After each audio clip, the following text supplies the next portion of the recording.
Atreva-se a ser diferente. Frequentemente fazemos uma pergunta: como é que os primeiros discípulos foram capazes de sacudir o mundo? E hoje milhares de cristãos não conseguem sequer fazer cócegas. A razão é simples. Eles não haviam moldado a sua fé aos hábitos do mundo de então. Eram possuidores da verdade e sua fé não fazia concessão de princípios. Martinho Lutero, perante a grande convenção de sua época, declarou: aqui estou, e que Deus me ajude. Não posso proceder de outro modo. E ele fez mais pela liberdade religiosa que 1 milhão de conformistas que tinham perdido a vitalidade da verdadeira religião. A Bíblia ensina que a popularidade perante o mundo significa a morte. As ferramentas mais eficazes de Satanás são a conformidade e o comprometimento.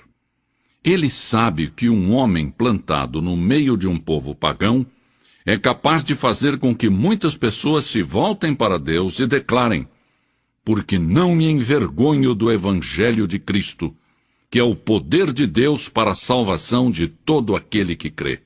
Romanos 1,16.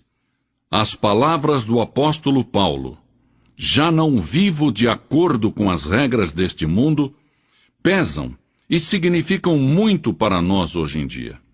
Como espada afiada, estas palavras cortam, expondo o nosso modo de viver. Não são palavras amáveis, são ordens com tom de batalha. Separam os débeis dos fortes. Mas são palavras que inspiram e necessitamos escutá-las ainda hoje. Primeiro, não moldemos nossas mentes segundo este mundo, de acordo com a sua propaganda, a sua conversação, a sua filosofia. O mundo executa uma gigantesca tarefa de lavagem cerebral. Às vezes consciente, às vezes inconscientemente, o cristão vive assediado por publicidade secular e mundana. Anúncios que proclamam que o homem elegante prefere tal marca de uísque, dando a entender que os que não bebem uísque não são pessoas de bom gosto. Muitos espetáculos, inclusive no domingo, são dirigidos a quem tem sede de violência, sexo e desrespeito à lei.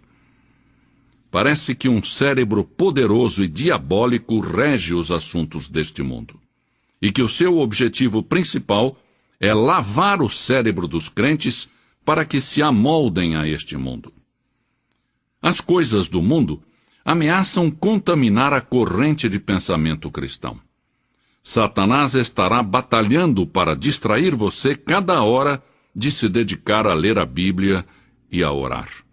Mas por cima desse estrondo, podemos escutar a voz das Escrituras, que nos diz: tende em vós aquele sentimento que houve também em Cristo Jesus. Filipenses 2,5.